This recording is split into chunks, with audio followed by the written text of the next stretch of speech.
ng bayan, maasahan anumang panahon. Magandang araw po sa ating lahat. Narito ng pinakuling update sa magiging lagay ng ating panahon sa araw na ito at sa mga susunod na araw. Sa kasalukuyan ay 4 na weather systems pa rin ang nakakaapekto sa ating bansa na magdadala ng maulap na kalangitan at may mga pulupulong mga pag-ulan. Unahin natin ang Intertropical Convergence Zone na kung saan magdadala ito ng maulap na papawirin na may mga scattered rains o kalat-kalat na pag-ulan at thunderstorms sa BARMM, Sorsogon at Davao Region. Ang mga lugar na ito ay pinapayuhang maging alerto sa bansa.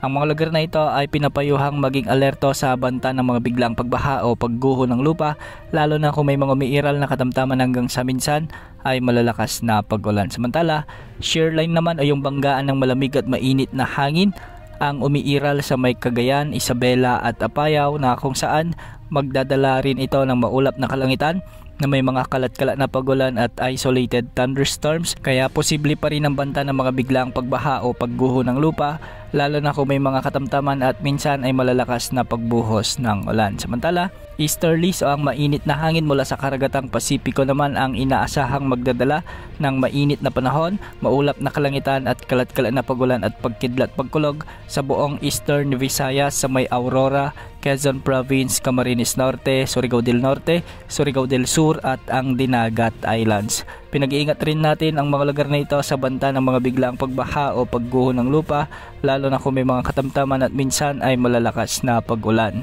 Dahil naman sa northeast monsoon o amihan, asahan din ang maulap na kalangitan na may mga kasamang pulupulong mahihinang pag-ulan sa Batanes at Ilocos Norte. Sa nalalabing bahagi ng Mindanao, asahan naman ang bahagyang maulap hanggang sa maulap na papawirin na may mga isolated rain showers and thunderstorms dulot ng Intertropical Convergence Zone. Mag-ingat po sa banta ng mga biglang pagbaha at pagguho ng lupa kung may mga umiiral na severe thunderstorms. Sa nalalabing bahagi ng bansa kasama na ang Metro Manila, easterlies pa rin ang magdadala ng maulap na kalangitan na may mga isolated rain showers and thunderstorms. Posible rin ang banta ng mga biglang pagbaha o pagguho ng lupa, lalo na kung may mga umiiral na severe thunderstorms. Para sa lagay ng mga pag-alon sa ating mga karagatan, may nakataas na gale warning ngayon sa hilagang baybaying sakop ng Luzon dahil ito sa umiiral na amihan, at sa nalalabing baybayin ng Luzon, posible ang mga pag-alon hanggang 4 na metro.